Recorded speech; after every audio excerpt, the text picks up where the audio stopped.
गरीब बहू की अमीर ससुराल में होली की तैयारियां। शारदा, तुम्हें भी क्या ही जिद हो गई है? मैंने कह दिया तो बस कह दिया।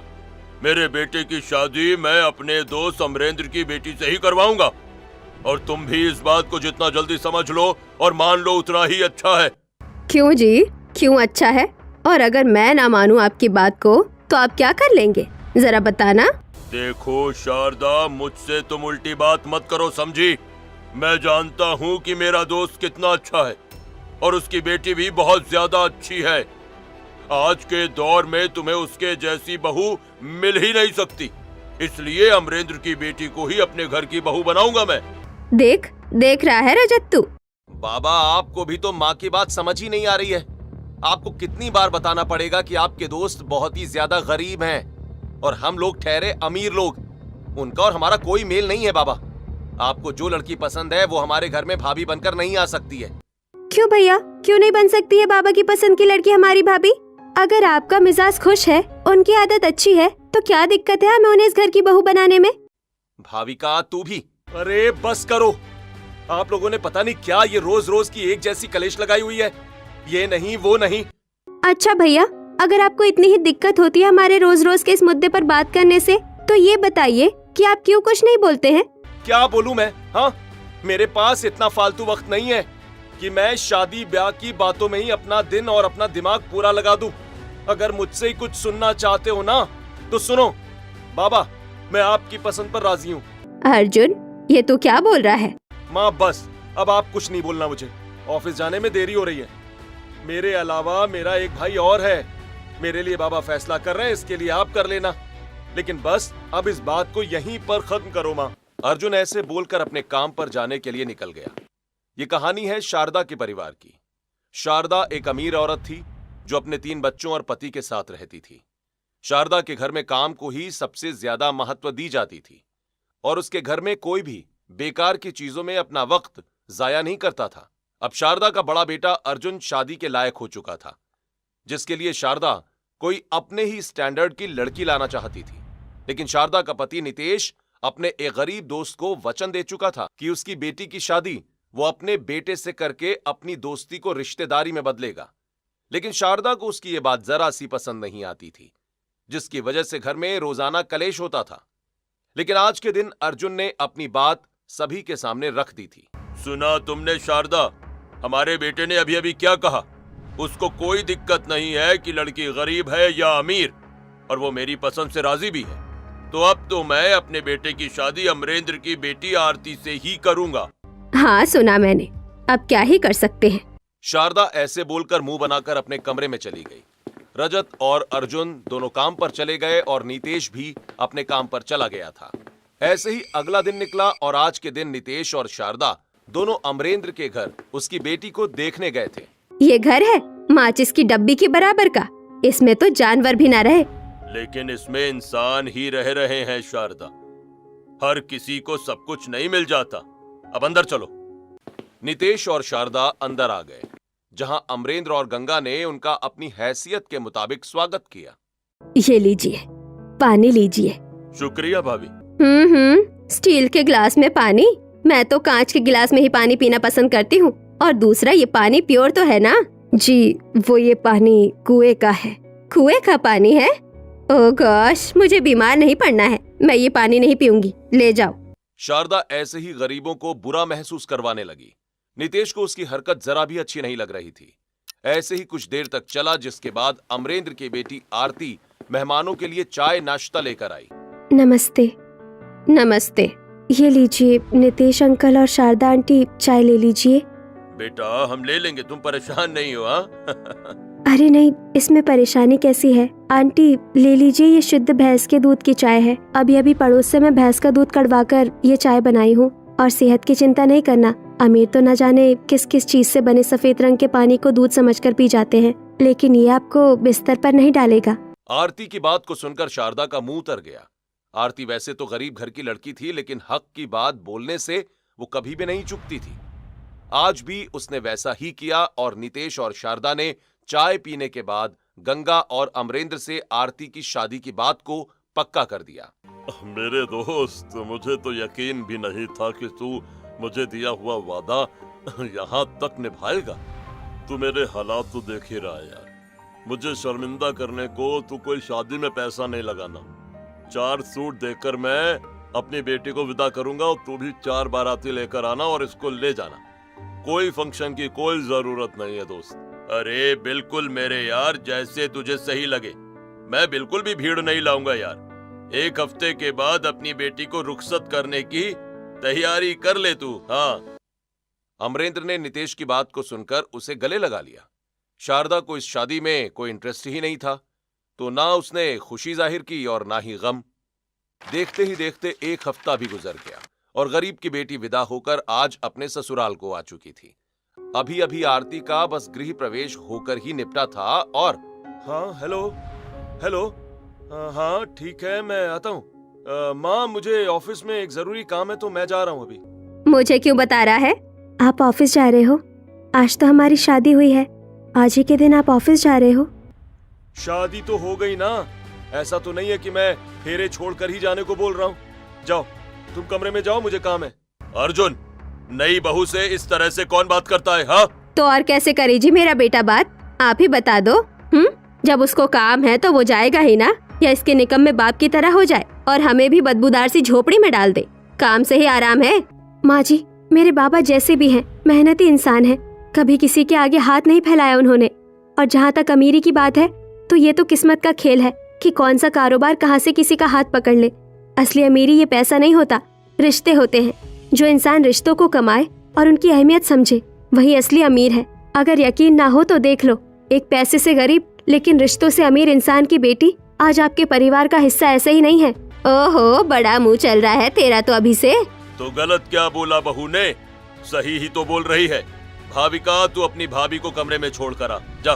भाविका अपने पिता की बात को सुनकर अपनी भाभी को उसके कमरे में छोड़ आई। बाकी सभी लोग भी अपने अपने कमरों में चले गए और अर्जुन सारी रात घर नहीं आया। ऐसे ही अगली सुबह आज आरती की पहली रसोई की रस्म थी, जिसके लिए वो काफी एक्साइटेड और खुश थी। कल तो ऐसे ही हो गया था, लेकिन आज तो मैं सभी के लिए उनकी पसंद का खाना बनाऊंगी। सभी साथ बैठकर खाएंगे, कितना अच्छा लगेगा। मैं अब जल्दी से नीचे चली जाती हूँ। आरती बड़ी उम्मीदों के साथ नीचे आई, लेकिन उसे नीचे कोई नहीं मिला। जिसके बाद सभी कहाँ हैं? आरती सभी को घर के कमरों में देखने लगी और वो भाविका के कमरे में चली गई। जिसके बाद अरे भाविका, तुम कमरे में क्या कर रही हो? पढ़ाई कर रही हो भाभी, क्या बात है? सभी घर वाले कहाँ हैं? कोई दिखाई नहीं दे रहा है। रजत भाई, भैया और बाबा तो काम पर होंगे, माँ अपने कमरे में ही होंगी। आपको कोई काम था क्या? क्या मतलब सभी काम पर चले गए? मेरी पहली रसोई का क्या भाविका? भाभी, क्या मतलब पहली रसोई? हमारे घर में इन बेकार के कामों और रस्मों को कोई भाव नहीं देता है। पहली रसोई वसोई तो खाली लोगों के काम है। हम सभी तो साथ में खाना भी पता नहीं किस दिन खाते हैं। पहली रसोई को तो आप भूल जाओ। देखो, मैं भी बाहर से मंगवाकर ब्रेकफास्ट कर चुकी हूँ और माँ भी, और हमारा लंच भी ऑर्डर है, तो आप भी जाकर मौज करो। आरती के सभी अरमानों पर पानी फिर गया। बस फिर क्या था, जो भी आरती ने सोचा था वैसा कुछ नहीं हुआ। उसके घर में किसी को भी किसी से रिश्तेदारी निभाने, परिवार के साथ वक्त गुजारने से कोई मतलब नहीं था। सभी लोग बस अलग अलग अपने अपने कामों में लगे रहते थे। आज के दिन भी ऐसा ही हुआ। कोई भी जेंट्स घर में नहीं आया और आरती की सास और ननद भी अपने अपने कामों में ही लगी रहीं। ना ही आरती के पति ने उसे एक भी कॉल करना जरूरी समझा और आरती यहाँ बोर हो रही थी। कितने अजीब है इस घर के लोग। ना किसी को साथ में खाना खाना है, ना ही साथ वक्त गुजारना है। एक ही घर में सारे अजनबी से लगते हैं। मुझे तो एक ही दिन यहाँ भारी हो रहा है। ना सुबह से मैंने कुछ खाया है और ना ही कुछ खाने का मन हो रहा है। मैं क्या करूं? आरती बेचारी ऐसे ही खुद से ही बोलते हुए टाइम पास करने लगी। थोड़ी देर के बाद रात का गया अर्जुन घर आया और थक गया यार। अर्जुन जी, आप आ गए? हाँ, तो दिखाई नहीं दे रहा हूँ क्या? पूरा खड़ा हुआ हूँ। नहीं, वो बात नहीं है। आप कुछ खाएंगे? मैंने शाही पनीर बनाया है नान के साथ। नहीं, मुझे कुछ नहीं खाना है। मेरे सर में दर्द है, नींद भी आ रही है मुझे बस सोना है। सोने दो मुझे।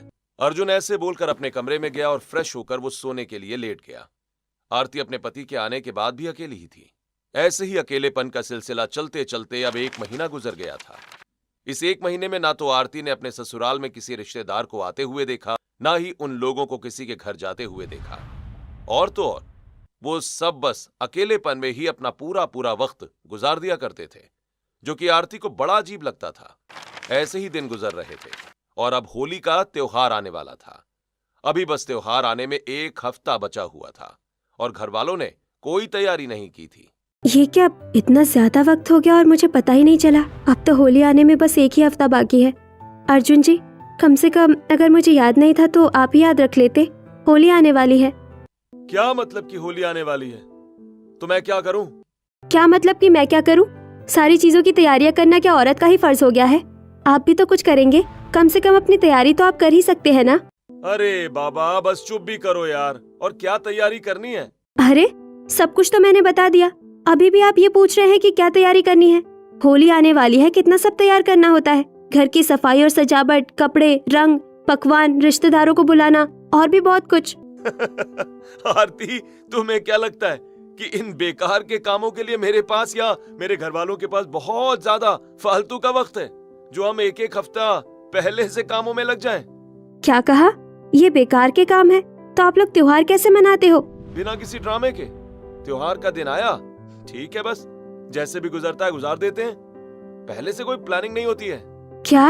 अरे आपसे तो पूछना ही बेकार है। मैं माँ जी के पास जाती हूँ।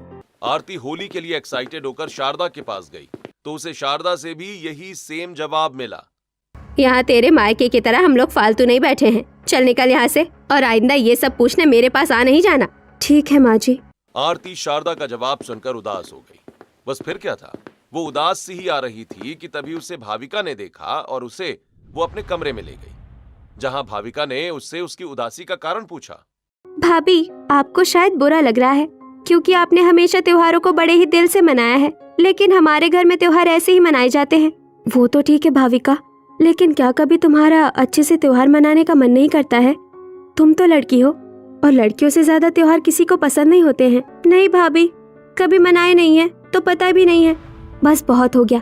तुम्हारे घर में तो सभी परिवार होकर भी परिवार नहीं है, लेकिन अब मैं आ गई हूँ ना, तो अब मैं इस चीज को खत्म कर दूंगी। तुम चिंता नहीं करो, इस बार की होली इस घर में मेरे तरीके से मनाई जाएगी। बस बताओ तुम मेरे साथ हो? सुनकर तो मजेदार लग रहा है।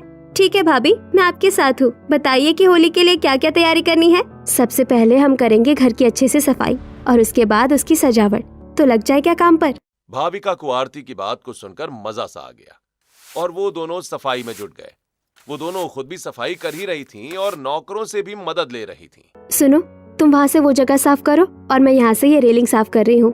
भाविका, तुम सुनो, तुम ये सीढ़ियों से नीचे वाली जगह को साफ कर दो, ठीक है ना? भाभी, हम सफाई करके घर को नकली फूलों से सजा देंगे और असली फूल होली के दिन ही लगाएंगे। भाविका बेटा, क्या हो रहा है यहाँ? माँ, हम होली की तैयारी कर रहे हैं। तुम्हारे पास कब से इतना फ्री वक्त आ गया कि तुम होली की तैयारी इस तरह से कर रही हो? जाओ जाकर पढ़ाई करो। माँ वो क्यों भाई, क्या दिक्कत है? अगर हमारी बच्ची पढ़ाई से अलग भी कुछ करे तो, बल्कि ये तो और अच्छा ही है ना। करो बेटा, पढ़ाई भी जरूरी है, लेकिन पढ़ाई से अलग भी चीजें करनी चाहिए। करो। आप तो अगर मेरे खिलाफ जहर न उगलो तो आप नहीं हो नितेश जी। क्यों, मैंने सही कहा ना? शारदा ऐसा बोलकर चली गई। आज के पूरे दिन भाविका और आरती दोनों ने बस घर को साफ किया और उसे सजाया, जिसके बाद भाविका को बहुत ही ज्यादा अच्छा लगा। और वाह, कितना अच्छा लग रहा है। किताबों के बाहर भी बहुत कुछ है करने के लिए। मुझे तो अभी से होली को सोचकर मजा सा आ रहा है। भाभी, अब कल को क्या तैयारी करनी है? अब कल ना हम बाजार चलेंगे। वो क्या है ना, अगर हमने बाजार के काम को टाला तो बाजार में भीड़ बहुत हो जाएगी, इसीलिए कल का दिन बाजार के नाम, ठीक है ना? ठीक है। आरती और भाविका ऐसे ही होली की तैयारी के बारे में डिस्कस कर रही थी। वहीं शारदा उनकी बातें सुन सुनकर जल रही थी। ऐसे ही दिन गुजर गया और आज के दिन भाविका और आरती दोनों बाजार आ गई थी। होली की रौनक से बाजार रंग बिरंगे से नजर आ रहे थे। सभी दुकानें सजी हुई थीं। बाजार में होली की खरीदारी करने वालों की भीड़ दिख रही थी। तरह तरह के कपड़े बिक रहे थे। जगह जगह रंग और पिचकारी की दुकानें लगी थीं। सब कुछ देखकर बहुत ही अच्छा लग रहा था। भाभी, तो ये है होली का बाजार? कितना बड़ा और अच्छा बाजार लगा हुआ है। सच में होली पर तो ऐसा ही बाजार लगता है। सभी जगह लगता है जैसे कि खुशी के रंग बरस रहे हो। वैसे तुम तो शायद ऐसा मंजर पहली बार देख रही हो, है ना भाविका? हाँ भाभी, पहली ही बार है। चलो शॉपिंग करते हैं। वैसे हम लेने क्या आए हैं? सब कुछ। हम खाने का सामान लेंगे, कपड़े भी लेंगे और रंग भी। चलो अब चलते हैं। आरती ऐसे बोलकर सबसे पहले भाविका को कपड़े की दुकान में ले गई, जहां उसने सभी घर वालों के लिए पहले तो सफेद सूट खरीदे और उसके बाद रात को होलिका दहन और मेहमानों के साथ वक्त बिताने के लिए उसने डिजाइनर कपड़े भी लिए। भाभी ये ले लूं क्या?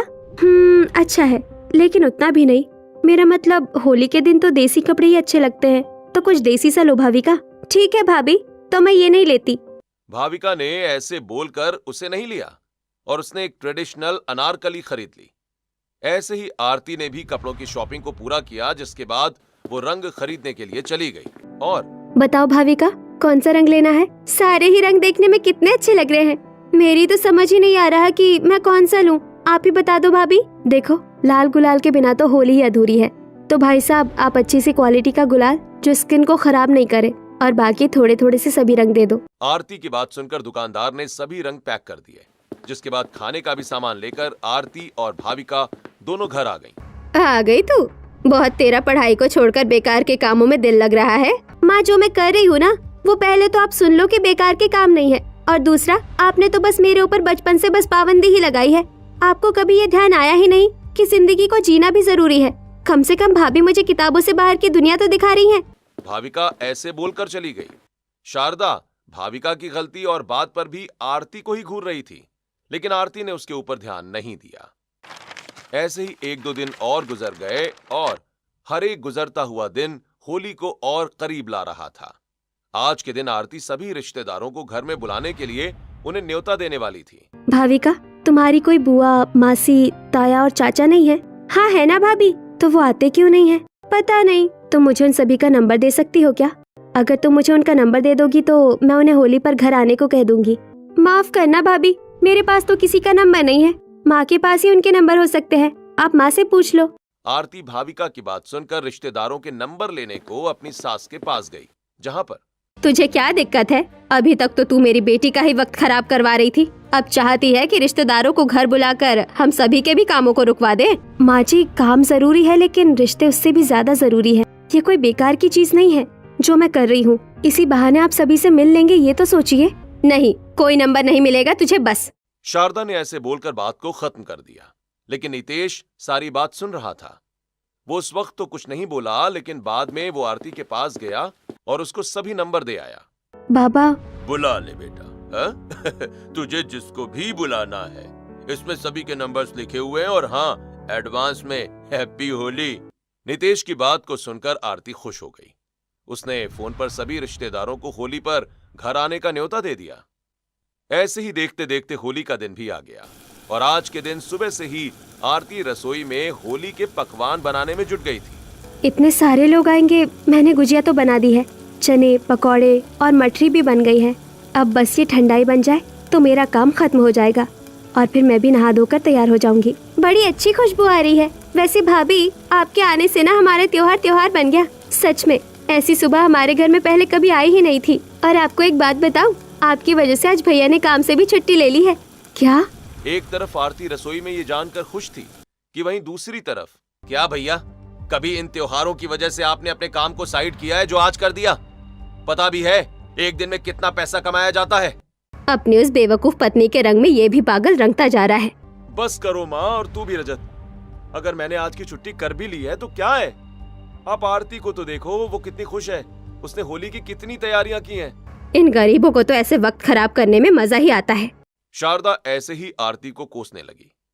घर में आधे लोग खुश थे और रजत और शारदा जरा सा खुश नहीं थे।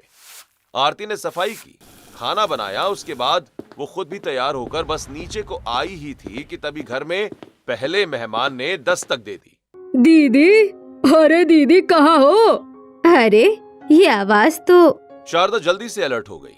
उसने जैसे ही उठकर देखा, वहां उसकी छोटी बहन थी, जिसको उसने सालों से नहीं देखा था।